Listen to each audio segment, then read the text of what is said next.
Cancel. Schweezy. That's all I have for real announcements today. Let's go ahead and get into the news. For those of you who know, this is something I call Previous Week Right Now. Previous Week Right Now is me going over the news of the previous week of news, where John Oliver has Last Week Tonight, but I have Previous Week Right Now, which is real news compared to John Oliver. So for Previous Week Right Now, let's just get into the news. So I'm going to read this first article I have, and then I'm going to say what news source it was. And I'm going to like pause for a couple seconds and let us all just kind of like try to figure out what journalistic like source did I find this from. So hiking has a diversity problem. These BIPOC groups are working to fix it. Now, I'm assuming you think, so hiking is racist. So that's the main purpose of this title. Now, I want you to think, is this just from random, like, fake woke website? Is this, just like page6.com or pride.com, the ones that are making this? No, I'm going to tell you, this is the Los Angeles Times. A very credible news source wrote an article about how hiking in Los Angeles, with a population, 48% population, Mexican, Latino, in that area, south of the United States, that kind of group. So they're the ones who are saying hiking is racist. Now let's get into this article.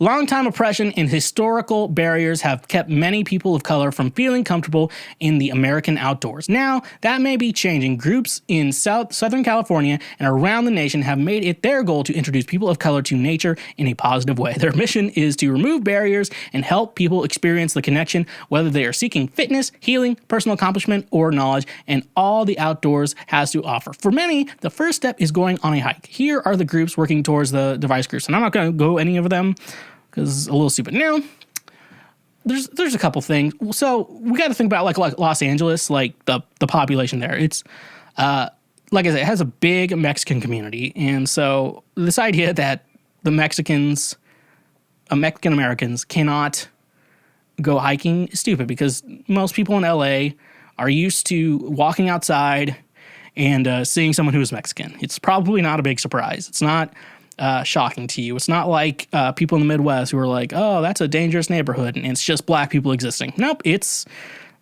we're talking Los Angeles here. Now, I understand this idea of understand the idea of like, oh, people who are disabled need like an easier way to hike and creating like specific trails for them to hike on. I mean, that makes sense. Like for like a disability or something like that, making sure women feel safe or like other, like, groups feel safe, but like, that's one thing. But this idea that hiking is racist, I think the problem is hiking is a white people thing. Like camping is a white people thing. Like, you don't go up to black people and they're like, hey, man, do you want to sleep outside tonight? And it's like, no, man, I fucking pay rent here in a home. I pay a mortgage in a home.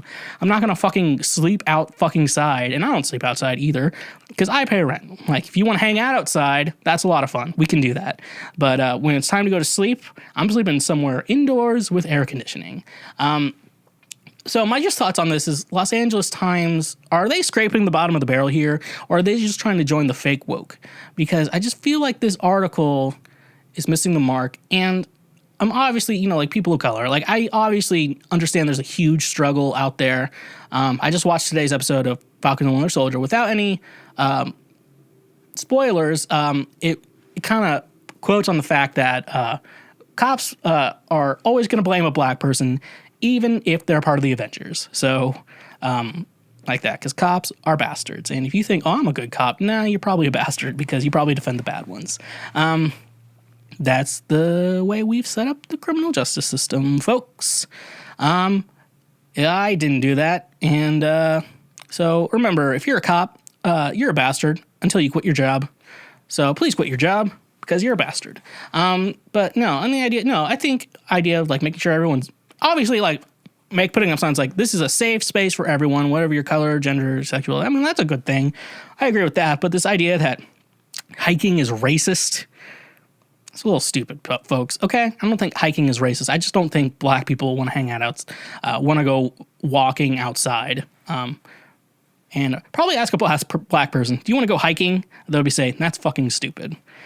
So that's all I have to say on that, folks. I know some of you are like, oh, you're totally missing the mark. And to that I say, leave a comment and tell me how I'm wrong, because I would love to see how I'm wrong and why you're watching this show for real social commentary and social justice action. So that's what I have to say to you. This is not that source. The show is called Cancel Schweezy. I'm going to say shit you don't like. So next up, something I do know a little bit more about. Zack Snyder's Justice League jumps from third worst to fourth best DCEU film on Rotten Tomatoes. This is from Forbes magazine. Another technically good source. But anyways, no, before I start reading this article, I'm a big comic book movie fan. I did enjoy Batman v Superman. I thought the Ultimate Edition that's on HBO Max right now makes a lot more sense, because I just think with Warner Brothers, they made Zack Snyder cut down the film so much where it's just ruined the film, because everything's just like confusing. It's like, why is everything going on here? But with the Ultimate Edition, what's going on with it is like you see that something's like, there's like a mystery aspect to the film. It's like Batman is worried Superman could destroy the world. And even if he had like a slightest bit of doubt, he needs to react to that. And then you have like this idea of Lex Luthor is secretly, the mystery is that Lex Luthor is behind everything. And he's like starting all this mischief management, and everyone's like, okay, you're just kind of wondering like the mystery aspect of the films, like what the hell is going on? And like with like a Harry Potter film, like that's a mystery film where you have so many mysterious questions, like who did this, who did that, and then at the end of it you resolve it. And it's like if you edit out the wrong moments, it makes no sense. And so that's how I think Batman v Superman. Yeah, if you have to watch the Ultimate Edition, do not watch the theatrical cut. You have to watch the Ultimate Edition, because I think that's what Zack Snyder really, the true meaning of like a Zack Snyder film is you have to let him have his full vision completely. And with Justice League that came out, I think he, near the ending of filming, basically had a family thing. I think his daughter Autumn committed suicide, which is bad. That's a good reason to probably stop a project you're working on to be with your family full time. And so they're like, we just get a director, just finish the film, and then you can release it in theaters. And then Warner Bros. Was like, we're going to hire Joss Whedon to finish this, because he did the first two Avengers movies, and so he knows what he's doing. But then they're like, you know what? Let's not finish Zack Snyder's. Let's use like 30% of his movie and Frankenstein this shit together. And it was... I enjoyed it in theaters, but then I started thinking about it, and I'm like, okay, there's some problems here. Then they released the Snyder Cut, and it actually starts making a lot of sense. It's actually a really good movie. It may take you a couple of sittings to finish it. It's 4 hours long, folks, so it's going to take you a couple sittings, but it's really great. Once you get to the ending of it, like, everything pays off so well. It's really good. So let's get into this article while I ramble on and on about comic book heroes. As Zack Snyder's 4-hour Justice League cut makes the rounds on HBO Max, I've been watching the reaction to it, both among fans but critics as well. And it's pretty clear that this isn't just some fanboy-based success, though they are spamming enough user ratings to ensure it's highly ranked there. It's also being embraced by a majority of critics as well, unlike half the movies in the DCEU so far. Right now, with 189 critical reviews in Zack Snyder's Justice League has jumped from 7th place to 4th place out of the 10 DCEU movies in existence on Rotten Tomatoes, after briefly being tied for 3rd. Here's the full list as it stands right now. I'm going to go from 10 to 1. Number 10, Suicide Squad at 26%. Yeah, that movie was like not a comedy, and they're like, let's make it a comedy. Batman v Superman is number 9, which, like I said, the theatrical cut is awful, but the Ultimate Edition is really good. So if you're going to watch it, watch the Ultimate Edition. It actually is really good if you watch the Ultimate Edition. Number 7, Man of Steel. Origin story movie. It's just kind of like, that's the thing with the Disney shows. Like now, it's like I don't want to watch another origin story, and that's like, I like Captain Marvel, but it's just another origin story. Number 6, Wonder Woman 1984. I have not watched that one yet, but people say it's not as good as the original. Number 5, Aquaman. That was one that my mom, when it was in theaters, I wasn't thinking about seeing it, and because I was just kind of like, well, after the Justice League movie, it's like, that whole thing is fucked up. I don't know if I want to watch it. But my mom's like, you want to see Justice League? Because probably Jason Momoa. So my mom likes Jason Momoa, everyone. I know you wanted to know that. Number 4, Zack Snyder's Justice League at 75%. Third is Birds of Prey, which I know they changed it to Harley Quinn Birds of Prey because like people were not interested in it. And then you put Harley Quinn and was like, okay, I'll see it now. Number 2, Shazam. I've not seen that one yet, but looked kind of fun. And then number 1 is Wonder Woman. Now, I watched it on DVR on TNT, and I feel like there is a certain vibe to watching a movie on like cable television. So, I I enjoyed it. But I don't know. I think I watched it later than the others, and so I think the hype may have not like valued it. But I still thought it was a good movie, and I like Remus Lupin, who was the villain, but he was also in the Snyder cut of it during like the big backstory scene with Darkseid. So I thought that was really cool. Moving on to the article. I personally think critics overvalued Birds of Prey and Wonder Woman 1984 and underrated Man of Steel, and who knows what the correct cut of Batman v Superman could have done, which is the Ultimate Edition on HBO Max. But all in all, it's a positive change to be sure, 35% higher than the original was rated. Naturally, fans have it at a 97% positive score, which is no great surprise and miles above any of the others. In fact, the Snyder Cut of Justice League is tied for being Zack Snyder's highest scored film on Rotten Tomatoes, even with Dawn of the Dead. Here's that list. Let's go from number 9. There's Sucker Punch, number 22. Haven't seen that. Batman v Superman, 29%, because no one watched the Ultimate Edition. Then Legend of the Guardians, 51%. Man of Steel, 56%. 300, 61%. I'm surprised this one's 4th on the list. Watchmen, 65%. And then both tied for first place, 75%. Dawn of the Dead and Zack Snyder's Justice League. So really cool. Interesting to see. It may slip under Dawn of the Dead soon, as that has been the trend, but he's actually returning to the zombie genre next for Army of the Dead, a 17-year gap between that and Dawn of the Dead, where we first made his mark directing. I'm curious that WB does with both Justice League and Snyder's next with the clear success of his cut. It stands to reason that eventually they will want to do a theatrical run for it so they can rake in some box office revenue once movie theaters reopen. And the 4:3 ratio would probably work better there than on TVs. And now with calls to restore the Snyderverse, I'm curious if they'll draft him for any more DC movies, specifically say a second Justice League in the mix with all the other projects they have going.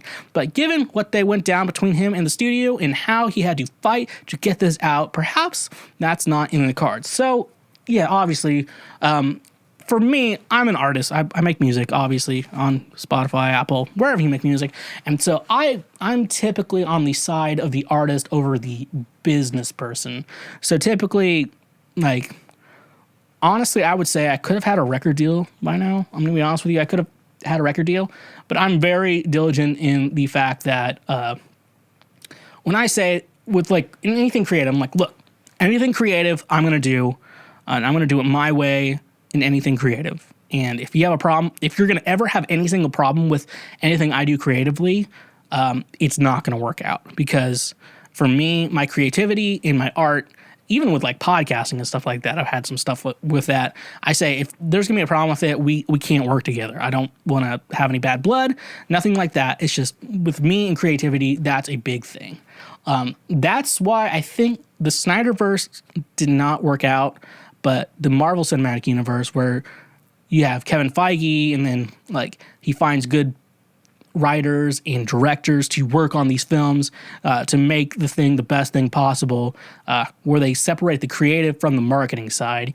And they're pretty good with the marketing side. They do a lot with the marketing on like toys and stuff like that. Just be like, let's figure out a way so we can get some toys out there, make some money there. But also like creativity in the artistic sense, working off source material, making it really good. And I think what Marvel and Disney have done, allowing the creative to soar high with that, and then like with DC, where Warner Brothers was like, this movie's too long, we got to cut it down, and then it makes no sense, is a big deal for me in regards to that. Where let's go with like Captain America: Civil War. They said, this movie will not work unless we can get like Spider-Man into the MCU. And obviously Sony was pretty down at that time. So they were able to negotiate that. And then, like, I remember hearing that before I watched Captain America Civil War. Then I watched Captain America Civil War, and I think, yeah, they could have made it work without Spider-Man. But also, I'm very happy Spider-Man was in the film to begin with. That's a big thing. So when you support, when you're like in the marketing side, and if you're in like the marketing side and you're working with like artists, support the creative people, because the creative people have worked their entire lives in their ideas and like their creative side.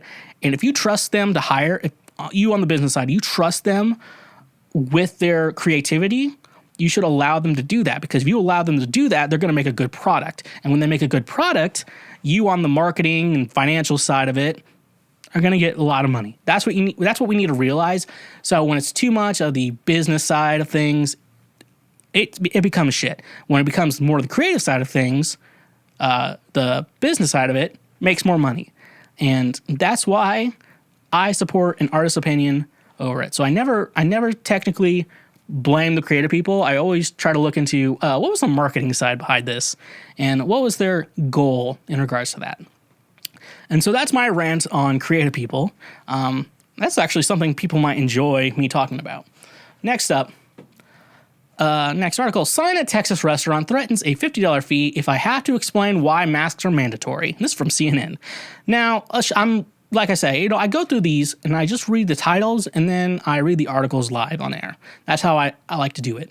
For me, I've worked a lot of customer service jobs. This would have been really great. Like, if I have to explain stupid shit to you, then you owe me money. And this is a great thing this restaurant is doing. Let's get into this article because I really like this. The owners of a Denton, Texas diner wants customers to know that they are serious when they say masks are still required in their establishment. Wayne and Kat Lacombe put up a warning sign on the door of Legends Diner on Monday, just days after Texas lifted its mandatory mask mandate. The sign is tongue-in-cheek, but the husband and wife team did it in the name of keeping their customers and employees safe. Our new surcharge, the sign reads, $50 if we have to explain why masks are mandatory, $75 if I have to hear why you disagree. Wayne Lacombe told CNN that he got the idea after seeing a similar sign online. I thought, oh, that's funny. I'm going to put that up because it does send a message, he said. And not 5 minutes after I put it up, customers coming in were laughing and taking pictures of it. To drive the message home, one of their servers, an art student, painted a woman wearing a mask on the restaurant window with a caption that said, "Masks are respectful, not political." Effective March 10th, Governor Greg Abbott loosened restrictions meant to stop the spread of COVID-19, including doing away with the mask requirement and allowing all businesses to reopen 100%. Abbott did so because active COVID-19 cases and hospitalizations were down to levels not seen in months. Critics of the decision said it was too soon, citing the small percentage of number of Texans vaccinated at the time and spreading variants of the virus. Lacombe said he and his wife have gotten their first doses of the vaccine, but many of their staff are not yet vaccinated. The restaurant's tables are spaced out. They've cut down on capacity employees wearing masks and wash their hands between going to each table, and they take everyone's temperature before they enter the building. There is also hand sanitizer at every table. He said that two couples came in on Friday and told him that it was the first time they had eaten in a restaurant since the pandemic started. "We feel very honored and privileged to have they have chosen us," he said. He said they've gotten a great response from their customers, and some neighboring business have congratulated them for making a statement. But there has been some grumbling online. Kat Lacombe, a retired oncology nurse with 28 years experience, and has responded to some of the criticism in a post on the restaurant's Facebook page. "All we ask is that customers wear a mask as they walk past another person that is eating and not wearing a mask," she wrote. "Sure, doesn't seem like a lot to ask, but apparently it is." The Lacombes opened their restaurant in October 2019 and had to close for 2.5 months because of the pandemic. Wayne Lacombe said he's not sure the business can survive if they have to close again. "We have a race that we have not finished, and when the numbers go up, our business goes down," he said. So yes, it is very urgent that we keep the numbers down. Now, I love the balls, and women have balls too, because they have balls on the inside, because pee is stored in the balls, and that's why it's called the penis. So yeah, I love this. And I think the idea, because, obviously they're worried about, surviving the pandemic and see if they have to close their doors and shit like that. And so if someone comes in, you have to tell them to wear a mask. And if they disagree, that's $75 extra they're getting. So, FYI, and if they dine and dash, just get their picture beforehand, figure out who they are, and then call the police, because that's technically robbery. So I love that idea, and people were like, "Well, it's there," and it's a funny thing though too, because Republicans made it a political issue to wear a mask. Where I was in an Uber the other day, and I was talking with the driver, and he said he had a friend in Australia, and he's like, "How'd you guys do in the pandemic?" And they're like, "Well, we went on we quarantined for like a couple weeks, and then now everything's fine." And I guess they wear masks, I guess, just around like normal things do, and things are good. And that's why Americans are fucking stupid. And I have no faith in the human race anymore. You can send me as many wholesome stories you want. I have given up on the human race. This pandemic, no, I gave up on the human race after Donald Trump was elected president, because I don't know how people voted for a black president and then voted for an R word. And, the R word is Republican. So yes. So I like this business. I like the cojones they have, and I hope people actually argue about it. So they basically get charged like $90 to $100 a meal. That's fucking hilarious, considering it's a diner, because that's hilarious. Why does my nose always itch every time I do this podcast? Maybe it itches all the time. I don't notice it. Okay. We got our last article from this week, previous week right now, and coming from the great state of Florida and Yahoo News. So we've actually had 4 good, credible sources this episode. Florida man arrested for masturbating with a pickle on private property, from Yahoo News. One Florida man found himself in a pickle. God fucking damn it. God fucking damn it. Come on. One Florida man found himself in a pickle. Okay, the title says he was masturbating with the pickle. Don't fucking start this fucking article off with Florida man found himself in a pickle, because now I'm annoyed with you, Yahoo News. Florida has been entertaining us for a while now on the internet, and I can't believe. Okay, well, actually, he was arrested for masturbating on private property, which including inserting a pickle, the smoking gun reports. Eric Tatij, 47, of Tampa, was charged Sunday with exposure of sexual organs for the unappetizing display, according to the arrest affidavit obtained by the outlet. The arresting officer was at the time responding to reports of a suspicious person. He ultimately found Tatij on private premises, lying flat on his back, no pants or undergarments on his bottom half. According to the document, Tatij, according to the affidavit, has his penis in one hand and a large onion pickle in the other, and was using the pickle to penetrate his rectum while he was masturbating. And that's how you end an article, folks. Florida, what the hell is going on with you? You get worse and worse every day, dude. Well, okay, let me think this here for a second. I don't know how big this pickle is, so just guess. I always assume like it's one of those you get at like a concession stand, like this thick or something like that. I'll show the size here. But that could be fucking huge. You could be using like a normal size one. But I guess it's kind of lubricated, so yeah. Look, buddy, obviously the public shit's not cool, but also don't be using fucking food to jerk off with. Go on fucking adamandeve.com, buy yourself a fucking proper dildo or like a butt plug or whatever, so you can masturbate the way you'd like. Don't be fucking doing it with fucking a pickle, my friend. What the hell is going on in Florida? Florida has to have like a ton of sex shops. That's all I imagine. Gun shops, sex shops. That's it. I mean, I've only been to like Tampa and Florida in my days, so can't really speak for all of Florida here. I can't. I'm never going. I never want to hang out outside in a city and outside of like a proper city in Florida, because that state is scary. Even Miami, though, is a little weird at times. So, anyways, folks, I hope you enjoyed that. That guy found himself in a pickle. So, thank you. That was Previous Week Right Now, starring Schweezy. Well, hey there, Schwokelord. You just finished a full clip from the show. I hope you liked it, and I hope your brain cells don't hurt. If you want to check out more, we got more links here. We got full episodes, more clips, and the best of everything. Thank you so much for watching, and subscribe, and like this video if you enjoyed it.